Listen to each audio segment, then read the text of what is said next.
How do you find the right format for what you want to say in your content? That's exactly what we're going to be talking about today.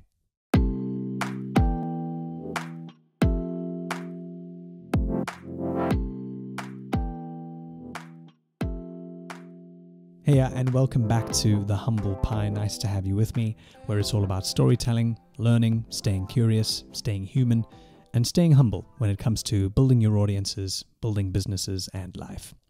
So today I really want to dive into a particular topic that I'm quite passionate about and that I end up helping a lot of people when they're exploring this particular area, is finding the right format and medium and tone and style in their own content when it comes to producing content, whether that might be promotional or otherwise for their business, for themselves, for how they talk about their products, for how they might want to introduce what they do on a personal level, whatever it might be. I'm really excited about this because there's a couple little things along the way that I'll share about my own journey. But really what I want to leave you with is some questions, some thoughts, and some ideas on how and where to start when it comes to really nailing your niche or your particular medium, your preferred medium of content, how you're going to be creating it, questions to ask yourself when starting, and some thoughts to kind of round it all off as you proceed on your journey to creating content. Now, if you are no stranger to creating your own content already, have no fear. There's lots in what we're about to talk about that I think will definitely catch your ear and will be useful for you to either re-examine or perhaps think about again when it comes to perfecting or improving your content, making sure that it resonates with the particular audience, and also, most importantly, feels comfortable for you. So that's another thing that often I think we overlook. So diving straight into it then, when it comes to finding the right format. So this is something I was speaking to a friend about the other day, and we were talking a little bit about how to adapt a lot of his own coaching and massive amount of experience that he's had when it comes to face-to-face communication and the value that he brings on a interpersonal, in-person level. And some of the challenges he was finding in trying to put that into an audio and video sort of medium, because ultimately he wants to package that and put it into a course. And we were talking about the different forms of content and how often what you have to say and what you have to share that's going to be of value to somebody else needs to be expressed in the right way in terms of the medium that you are using. So in the wonderful, wacky internet world that we live in, it's given birth and given rise to so many different forms of content, so many different mediums, so many different creative ways of expressing how you feel or the value you have, or you're sharing your thoughts with a community, or sometimes even just with one particular person. And so when we look at the different formats, there's video, there's podcasts, there's creating and writing articles, there's blogs. I've also seen, many sub-niches, especially of writing as well, where, you have micro posts, micro blogs, whether it might be certain pieces of writing that you have on LinkedIn or Instagram or Facebook. And, those little short post descriptions themselves are a form of content, never mind the actual content it's accompanied with. There might be certain areas of content that you might be looking at or that you feel a particular affinity with when it comes to graphics or design or other creative media. There's obviously other forms of video as well. Look at what TikTok has done to the video kind of medium itself as well. That's just turned it on its head in a really exciting and interesting way. So a medium or a format, if you like, is a really useful starting point to think, well, how do I want to get into this, and how is the medium going to serve my purpose? But also a medium can be used as a starting point itself. What I mean by that is there are certain principles or guidelines when it comes to making the most of a particular medium, whether it might be writing or video or podcast. There's certain things that you can take from other people, especially if you like what they're doing, as a good guideline to get started in that medium. But that is not to say that that is the end of the road, that that's all you can do with it, because you just need to hop onto YouTube and see what people are doing with videos every day and how they are completely transforming the medium itself to something that's new and unique and creative and something that works for them. So a medium can help be a kind of a container, if you like, for carrying across what you need to say, but it can also be something that can be changed, that can be fundamentally redesigned to what you need it to be. So when you think of content that you want to create, value essentially that you're sharing, think of it as a flagship for your brand, your business, your personal brand, yourself, whatever it might be.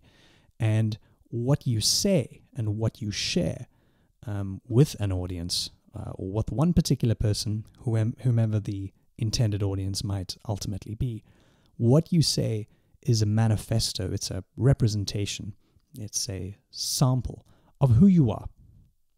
So I really want this connection of content to be quite solidly established when you think about what it is and why you're creating content. It's not something that you're doing to just fill the airwaves, create more noise, and just push out more flotsam out there. That is really, I think, unfortunately, what too many people end up doing. But that's because there's no intention behind it. There's no understanding of the medium and understanding about what the content actually says and its purpose for why it's being created. So if you're thinking about why you're creating content, you really need to spend some time on that. And I've got a couple questions that I'm going to share with you on how to begin to answer that and what it might look like. Because once again, if you are just creating content for the sake of creating it, or just polluting the airwaves, if you like, or being another Me Too, then either you're probably going to find that you're going to have a harder time creating that content or coming up with good ideas, or you're going to find that the traction and the enthusiastic response that you're looking for is not going to be there. People are extremely savvy and knowing when it comes to determining whether somebody is authentic and has a pure intention or not when it comes to their content. So when you're thinking about this, and I acknowledge that we're getting quite deep quite early in on this, but it's important to really have a good understanding why you're creating content. And it's not because you want to sell products or you want to, be in front of people for no reason. It's because ultimately you need to have done some thinking on the following 3 questions. So I've got 3 questions here that I want you to ask yourself when you're starting, and I think is also going to be really valuable to return back to as often as you can. So the first question is, what's your value? What do you do? And this is important to not confuse this with what you might end up selling, or what your product might be, or the service that you're offering as a solution at the end of the road. That's not what you do. So an example of this might be a copywriter. A copywriter's job is to distill thoughts into words and have it make sense when they're reading, or when an audience or somebody who's visiting a website or reading a book or whatever it might be, for that idea to make sense in the best way when they're reading that. What they end up selling is their time. So it's an important sort of distinction to make when you're looking at what your value is and how ultimately that's going to carry through in the content that you create. So it's not what you sell, it's what you bring to the table. It's what you bring into the world. So the first question is, what's your value? What do you do? And what do you do, hopefully, that others find it hard to do or do as well? The second question is, who are you speaking to or with? Or in some cases, who might you be speaking for? Is there an audience? Who is the audience? So having a really good focused idea on who your audience is a great starting point, because anyone who says, I'm really talking to everybody, I've got everyone in mind, I've got the whole planet, when I'm creating my content, anyone can enjoy it, anyone can relate to it. That, in a handful of cases, that might be applicable, but 95% of the time it's not.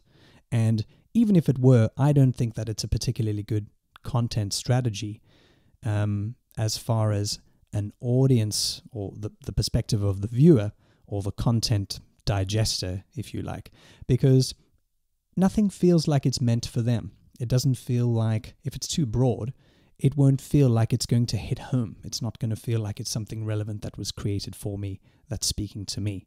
So when you're creating content, I always want you to think about your audience and who this is going to be for.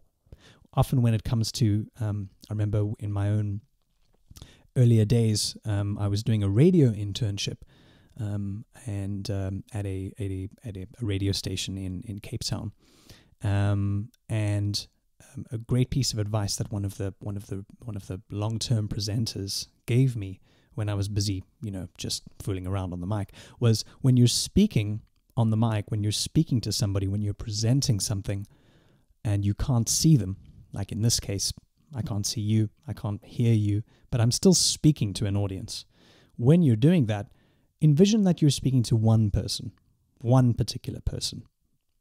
And so often you'll hear a mistake that a lot of young radio presenters or disc jockeys or whatever end up making is they'll refer to, you guys, or hey, everyone out there. And that's understandable because it feels like, we're just talking to a big faceless group of thousands of people who might be out there. But the problem is that you end up alienating a little bit, because really when someone on the other side is listening to that or watching it or reading your content, they are doing so in a solitary experience. They are doing it listening to you directly. They're on their own doing that. So that's important to keep in mind. And I want you to use the same sort of logic when you're thinking about your audience. Who are they? Where do they come from? What are their interests? What could their potential interest in you be? What is the value that you have to someone like them? So when you're speaking, when you're thinking about your content, when you're looking at the medium that you find yourself most comfortable with, think about how that might be boiled down to one person, one particular person, or one type of person. That's really going to be helpful. The other question is, which other formats of content, whether it might be videos or articles or news reading or podcasts, whatever it might be, do you find comes the most natural? So there's two different ways to think about this question. The first is, what format do I maybe already have some kind of natural experience or affinity with? So if you've done public speaking, if you've never had too many nerves about speaking to people or being able to present something and standing up and presenting something to people, then something like a video or podcast or doing something live, specifically like I'm doing now as an example, might be a natural way for you to get into creating content. That might be an avenue into it. The other way to think about it is, if you don't have a particular affinity with any form of content and you're starting out from bare bones for the first time now, then what forms of content do you often find yourself looking at or enjoying? Is it reading? Is it podcasts? Do you find you get the majority of your information or the majority of the kinds of, the time that you spend watching videos on YouTube or looking at blogs? It's a good starting point, because especially if you don't have an idea or don't have previous experience with finding your voice in content, then a good starting point is to see, well, what are the other people doing that I enjoy, that I might admire? What are they doing? And how might I be able to take a leaf out of their book? How can I perhaps relate to their experience or their format and begin to incorporate that into what will eventually be my content? So those are three questions to think about. The first is, what's your value? How can you think about what you do? And how can you maybe even write that down into a sentence or two? What do you do? How do you share and help other people? And remember that is not what you ultimately are selling. The second is, who is your audience? How can you distill who your audience is to a particular type of person, or even one particular person, and have them in mind when you're creating your content? And the third is, what type of content or what format comes the most naturally to you, whether that might be something you've done before, or if you haven't done any of that before, how can you look at perhaps other forms of content, other people, other influences, other areas or sources of content that you like and that you enjoy reading. And that normally is a good starting point for your particular journey in finding the right format. So maybe just as an aside, I can share why I like video content. Now, I enjoy writing. I enjoy creating podcasts, obviously. I love creative media. I love design. I love digital. But video for me feels like a really kind of natural partner, if you like, for what I do and how I can share my value. Now, why I particularly like video is because it's visual, it's audible, so you've already got those two senses deeply involved in listening and enjoying the information transfer. It allows a certain really cool, interesting balance of being visceral and being creative and being cerebral at the same time. You can do so much with it because you've got those sensory inputs. You've got the different ways of ingesting information when you're watching or listening to a video. And it also, I find, suits my fairly talkative style. So I'm sure you've noticed, I like talking. I enjoy having conversations with people, often helping people have conversations and helping them start conversations with others is the way, or one of the ways, that I provide value to others. And so it makes sense in a way that I use the same type of conversational creative format, if you like, as the vehicle for my content, as the vehicle for showing the world what my value is.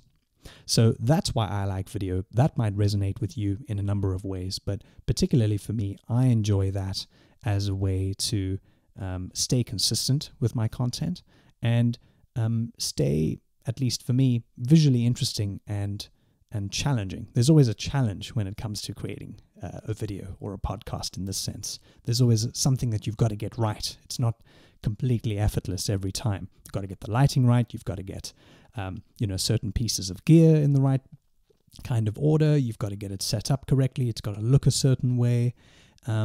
And over time, as you do it more and more, you begin to develop a style and you begin to care about the little details that make the big impressions. So that is particularly why I like video. You can use a lot of the same criteria to look at other forms of content, but that's a big one for me on why I like video and why often, arguably, it's the kind of format that that a lot of people enjoy, and that's really popular online as well. So here are a couple thoughts, some quick fire ideas and some tips to really get you started. Now that we've looked at some of those initial questions, we've looked at what might feel or what might come the most naturally to you, and how to begin to actually get started once you've thought about that medium or that format of content that you'd like to begin creating, how to get started, how to find your own way of producing it, of staying consistent, and hopefully over time improving what you do and creating a style for yourself, creating your own signature, because that is super important. So the first is finding your own rhythm and cadence. So some people love to post every day. Some people might like to post something once a month, and there's no wrong or right way to do it. It's all dependent on the amount of time that it takes to produce your particular piece of content, how engaged you want your audience to be. Maybe it's something that makes sense to only post once every 2 weeks or once a month. But I think so often people aim to be consistent before they end up making it good. And there's a real lesson to learn in first finding out what is comfortable and what really works for you before you put it into this big conveyor belt and expect yourself to be ultimately consistent all the time. So take the time to really think about and be intentional with the rhythm and the cadence, the regularity with which you would like your content to be out there and enjoyed and engaged with online with your audiences. So that's an important one, because that also allows you to kind of work back and understand how much time you might need to be putting in every week, perhaps every day or every month, on the piece of content that you're producing, and allow yourself time to make mistakes, allow yourself time to do some research, to do things differently, to change it up every now and again, so that you can continue to get better and to experiment. The next is, when it comes to posting it and getting it out there, is don't be afraid to test publicly. Now, I do this, and I do this as much as I can, because I find that the opposite of what I just spoke about, trying to, get it right before you stay consistent, there's also the danger of sometimes spending too much time behind the line and aiming for it to be perfect before you send it out for the first time. A lot of people are like this as well. Now, the real danger there is that you don't have a chance to warm up an audience or warm up yourself for the kind of stories that you want to be telling and the kind of content that ultimately you're creating.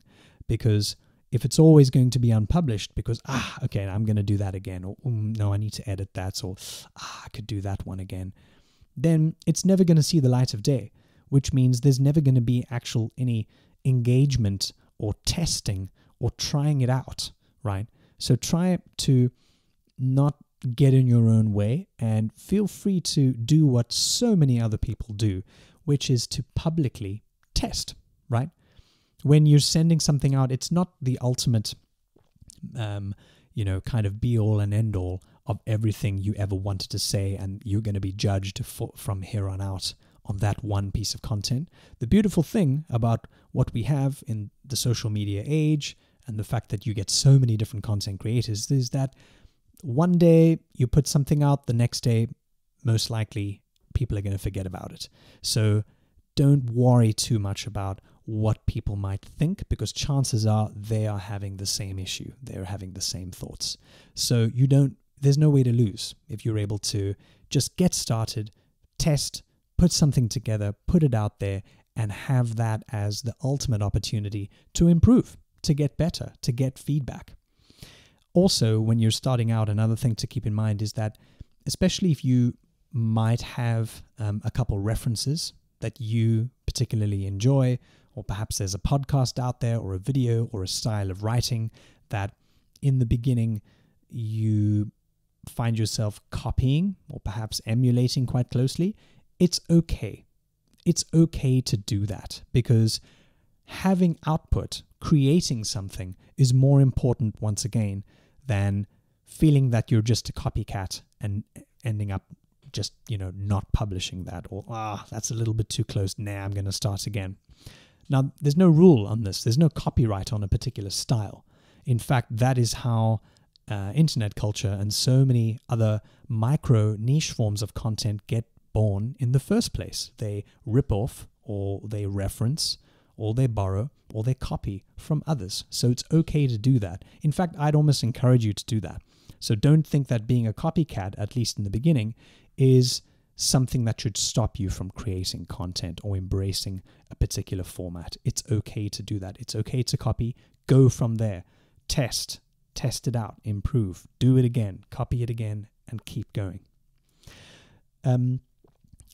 That being said, I always want you to embrace a certain level of boldness when you are thinking about a particular story or an angle, or how to frame value in your own way when creating your content, because it's important to go where other people have not gone before, right? If you'll forgive the Star Trek sort of semi-reference there. How can you challenge yourself to say or do or go to different places where perhaps others have not gone before? How can you sort of stand out by maybe embracing a particular form of content, or a particular story, or a niche, or a format in a certain way that hasn't done before? Even even if it might feel strange, even if it might feel like some crazy experimentation, it doesn't matter. It doesn't matter if you do it once and maybe, end up not coming back to it again. That's fine. You often find that people are really a lot more forgiving than they are critical, at least publicly, when it comes to seeing people have a go and have a try at creating their own content. So with that in mind, don't be afraid to reach out. Don't be afraid to be bold and to think differently and to try see things from a different angle and bring that into your content. Go where other people don't go. Be bold. And with that, another element that I'd like you to keep in mind is to be yourself. Now, it's easy to think that you have to act or you have to put on something or your writing has to take a certain form or your personality has to change if you're in front of the camera. That is absolute bullshit. It's not like that at all. In fact, like I said earlier, people see through that just like you might see through that in an instant. And you don't want that happening to you because A, it's going to skew the impression of you. B, people are going to see through it no matter how hard you try. In fact, the harder you try, the easier it is to see through it. And C, it's really just going to waste everybody's time. Yours, your audience's, everybody's. So don't be someone you're not. Just be yourself and allow yourself to be okay with exploring certain opinions, certain ideas, certain formats that you might not see elsewhere, because it means that there's a gap. There's a space for you to go and inhabit. There's a space for you to exploit, and that's a good thing. Second last is to beat the drum. So whatever you do, however much you might think that your content might suck in the beginning and that you're trying certain things, you're not getting the traction you see. Oh God, I really didn't like that piece. Oh God, my nose was too big in that video. Whatever it might be, you have to keep beating the drum, which means you have to stay consistent and focused and on point as well. So if you are an interior designer and you might be writing a series of articles about, changing trends in how people are, creating the layout for the space that they work in, or how these certain trends are being influenced by other industries or other verticals, whatever it might be, if that's your wheelhouse, and then suddenly you start to create a series about, how to make the perfect milkshake, or, suddenly talking about email marketing, that's going off point. And that makes it harder for your audience, who over time will begin to anticipate the content they can get from you and what they start to expect from you. If you start to go in a completely other direction, you're going to risk losing them. So stay consistent, not only in the regularity that you find, your rhythm and cadence, like we said, but stay consistent in the focus, the 2 or 3 things or 4 topics maximum that you keep coming back to. That kind of focus is going to really help you create a lasting, loyal audience in the long run. But you have to beat the drum. You have to stay consistent. You've got to stay on point with those topics.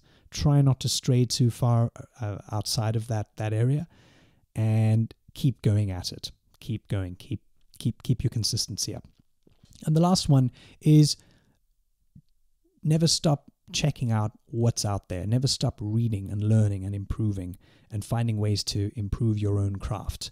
If there are new technologies to invest in when it comes to podcasting, if there's a writing course that's going to probably help you change the way that you approach your research, or how you write in the active voice, or whatever it might be, how you might take a course to help you, really nail that part of producing your content, or add to your knowledge in a way that makes you much more capable and experienced and comfortable in front of the microphone or behind the keyboard. Those are good things. Those are investments. Think of yourself as an asset that you should invest in. You are investing in yourself. Just like Warren Buffett always says, the best investment you can make is in yourself. So trust that with investments in yourself, whether it might be money or time or learning or reading, all of those is going to help you become better over time. Not worse, better. because you'll have the benefit of experience, of more learning and more listening that you will have done to improve what you do, or improve how you talk about your value, or even improve, in some cases, the value that you actually bring. And that itself is a great way of creating content as well, because there's always a story to find. There's always a story to tell. So if you look at these things and you try and stay consistent with how you're creating content, look at those 3 questions that we talked about: finding your format, having fun with it, and finding a rhythm, not being afraid to experiment, testing publicly, like we mentioned, and above all, being yourself. Be you. There's only one of you, right? And there's not enough time in your life to be somebody else. So be you and embrace that. I guarantee you that it'll not only be a lot easier to find the format that works for you and that feels comfortable for you, but also something that becomes an idea generator of content itself. You'll want to create more content. You'll want to be in that space, in that creative space where you're learning, you're going, you're experimenting, you're happy to do that. And all the while, an audience will begin to grow around you. And that is the best buddying of any type of content creator, any kind of content creation experience that you can hope for, whether you're starting out or whether you might want to be improving your online game. Thanks for listening. I hope that was useful. We covered quite a lot there. Do make sure that you follow the podcast on YouTube or on Spotify. Check out the links to my online presentation course, as well as the 5 digital communication skills PDF that's for free in the show notes. I know that'll make a difference when it comes to how you communicate and how you build rapport with virtual audiences. That's what I produce as content. That's what I like talking about. And really appreciate your time. I hope this was useful. We'll speak again soon. Thanks for jumping on the Humble Pie.